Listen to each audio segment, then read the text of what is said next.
إن الحمد لله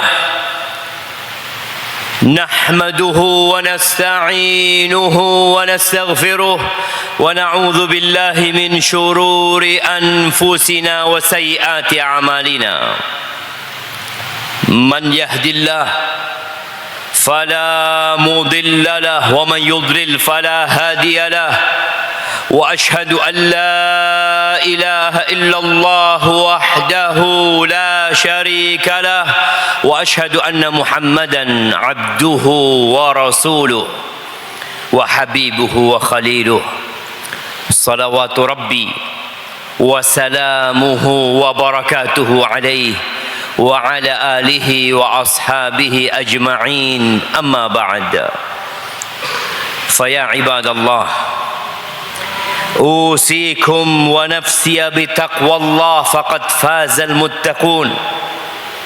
Wahai hamba-hamba Allah, aku wasiatkan kepada diriku sendiri dan kepada semua yang hadir di tempat ini untuk senantiasa bertakwa kepada Allah Azza wa Jalla, untuk senantiasa mengingat Allah dan tidak melupakannya, untuk senantiasa bersyukur atas nikmat-nikmat Allah dan tidak kufur, untuk taat dan patuh dan tidak durhaka. Allah Azza wa Jalla berulang kali dalam kitabnya memanggil kita untuk bertakwa. Ya ayyuhalladzina amanu taqullaha haqqa tuqatih wa la tamutunna illa wa antum muslimun. Wahai orang-orang yang beriman, bertakwalah kalian kepada Allah dengan sebenar-benarnya takwa, dan janganlah kalian mati kecuali dalam kondisi Islam. Ahibati fillah, tiada masa, tiada zaman kecuali yang sesudahnya akan lebih buruk daripada yang sebelumnya. Kita pernah dengar hadis itu, ma min zamanin illa walladhi ba'dahu syarrun min. Sampai kita berjumpa dengan Allah Azza wa Jalla, dunia semakin kemari semakin menakutkan. Dunia ini semakin tua,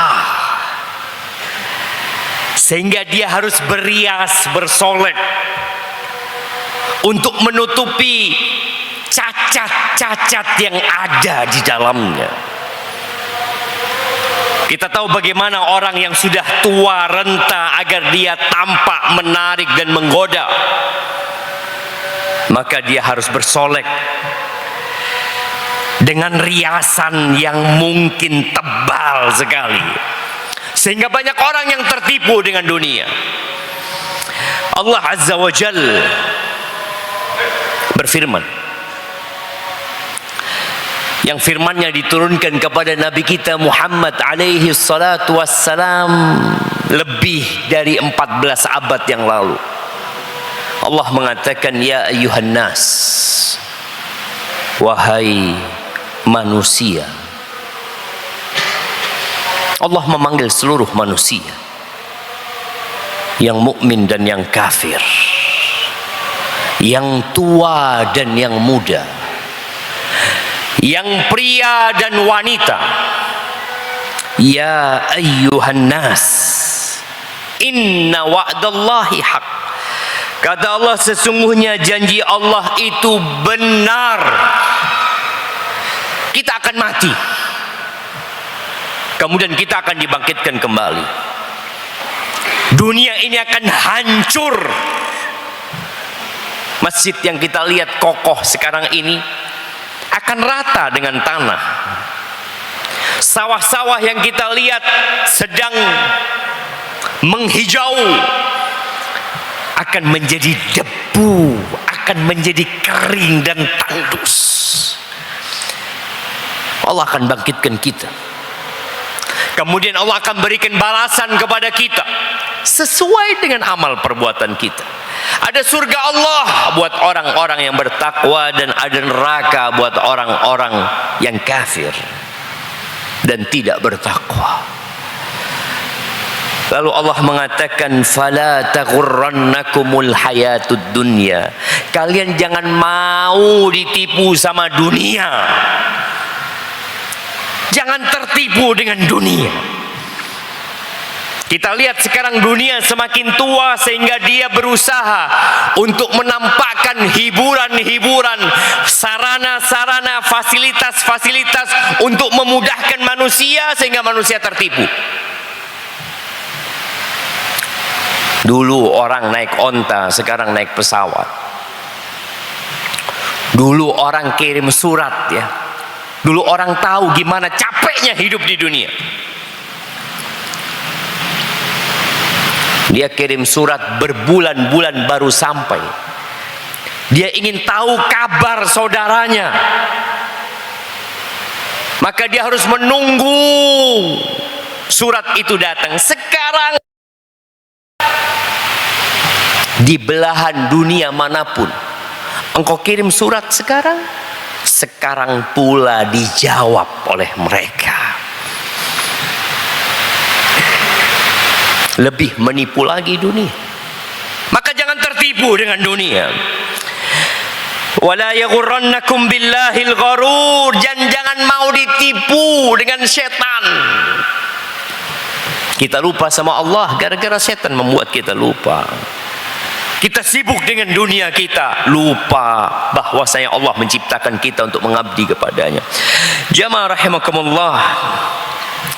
Sehingga semakin mendekati kehancuran dunia ini, manusia ternyata semakin rakus dan berambisi. Kata Nabi SAW di dalam hadis yang diriwayatkan oleh Al-Hakim, iqtarabatis sa'atu wa la yazdadu an-nasu 'ala ad-dunya illa hirsa. Hari kiamat semakin mendekat. Tidak bertambah dengan dekatnya ini ambisi manusia, kecuali semakin dahsyat terhadap dunia ini. Semakin rakus sama dunia. Semakin cinta kepada dunia. Kenapa? Tadi kita mendapatkan banyak kemudahan, jemaah. Fir'aun tidak pernah merasakan ASI, jemaah, walaupun dia raja di Mesir sana. Fir'aun tidak pernah merasakan bagaimana naik pesawat, menempuh perjalanan yang jauh dalam waktu yang sempit. Nggak pernah Fir'aun merasakan itu.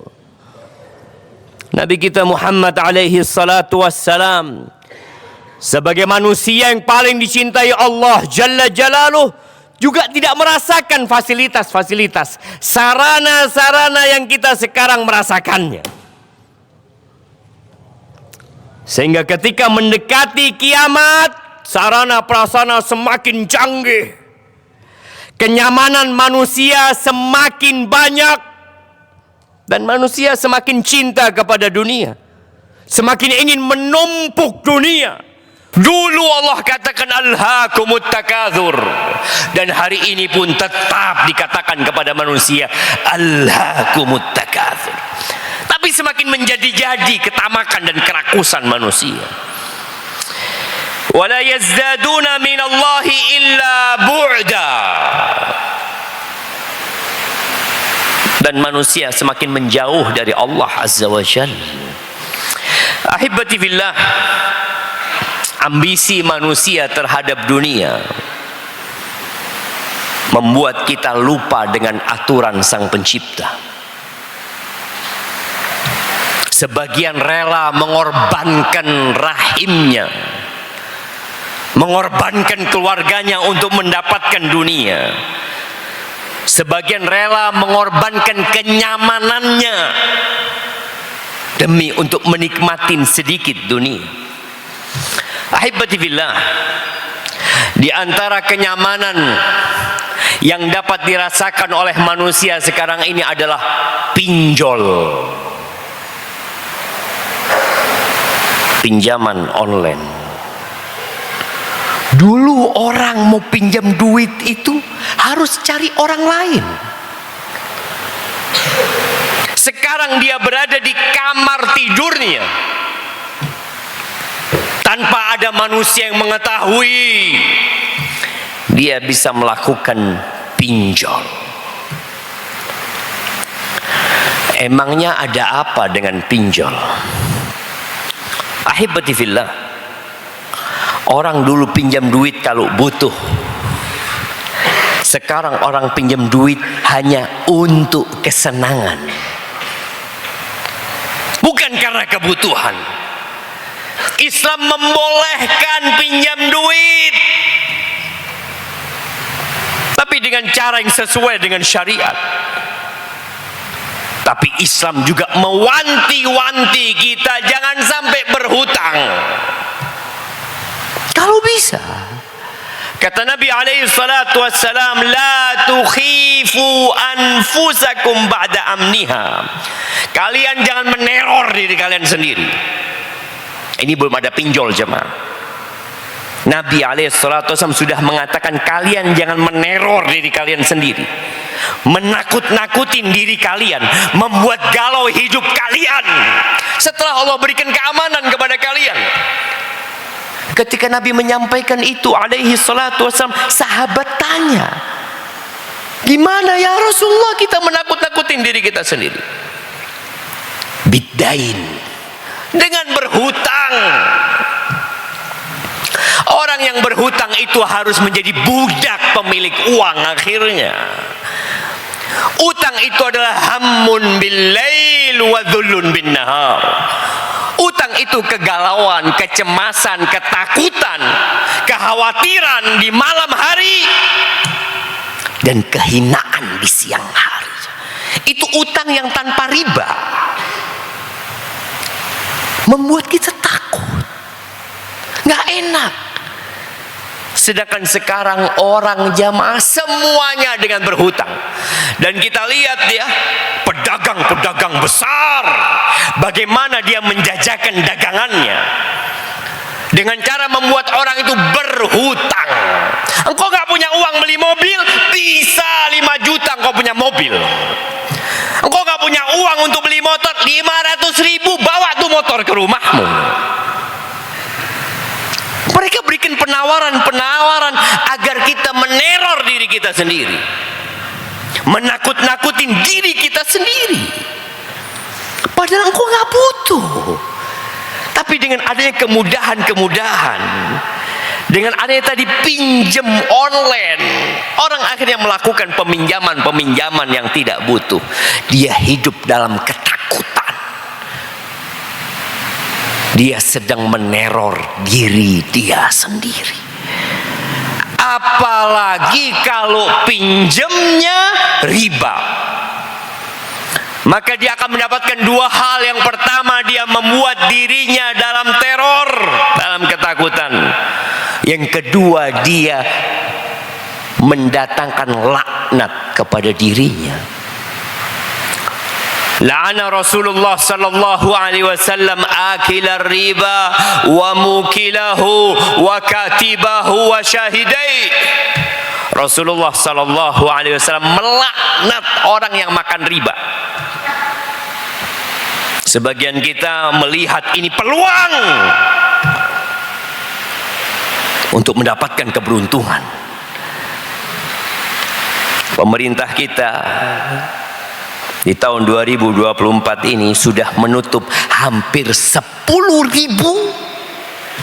pinjol yang tidak terdaftar, yang ilegal. 10.000. Bayangkan, orang berpikir, oh ini peluang untuk mendapatkan uang. Ya, engkau mendapatkan uang plus laknat. Engkau dilaknat. Uangmu gak akan berguna buat dirimu. Engkau mungkin punya uang banyak, seakan-akan kau dapat menikmati dunia ini. Lah, engkau terkutuk. Wa mukilahu, yang pinjam, yang meminjamkan, yang membuat aplikasi pinjol, yang kerja di sana. Ini sama dengan pinjaman yang lainnya, bukan hanya pinjol, tapi semua bentuk utang piutang yang ada keuntungan di dalamnya. Dia mencari keuntungan yang disebut dengan riba. Engkau yang pinjam pun dilaknat. Oh, saya tidak pinjam, saya cuma bekerja. Saya hanya mencatat. Saya hanya di depan komputer bekerja. Yang mencatat, yang jadi saksi, sama aja jemaah. Yamhaqullahu riba. Allah akan menghapuskan berkahnya riba. Dihancurin pelan-pelan tapi pasti. Ya, Allah mengajak kita untuk tobat. Ya ayyuhalladzina amanu taqullaha wa dharu ma baqiya minar riba. Wahai orang-orang yang beriman, bertakwalah kalian kepada Allah, tinggalkan sisa-sisa riba. In kuntum mu'minin, kalau kalian beriman. Kalau kalian kafir, lanjutkan. Kalau kalian beriman, berhenti. Fa in lam taf'alu. Tapi kalau kalian nggak mau, kalian tetap mau melakukan riba, fa'dzanu biharbin minallahi wa rasulih. Maka ada pengumuman perang dari Allah dan Rasulnya. Maka ahibati fillah, berkaitan dengan hal ini, kita perlu takut sama Allah Azza wa Jalla. Aqulu qawli hadha wa astaghfirullah li wa lakum wa li sa'iril mu'minin wal mu'minat fastaghfiruhu innahu huwal ghafurur rahim.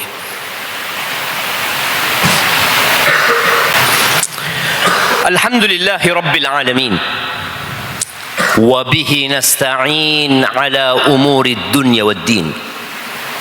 Wassalatu wassalamu ala sayyidil mursalin wa imamil muttaqin qaidil ghurril muhajjalin sayyidina wa maulana Muhammadin wa ala alihi wa ashabi ajma'in, amma ba'd.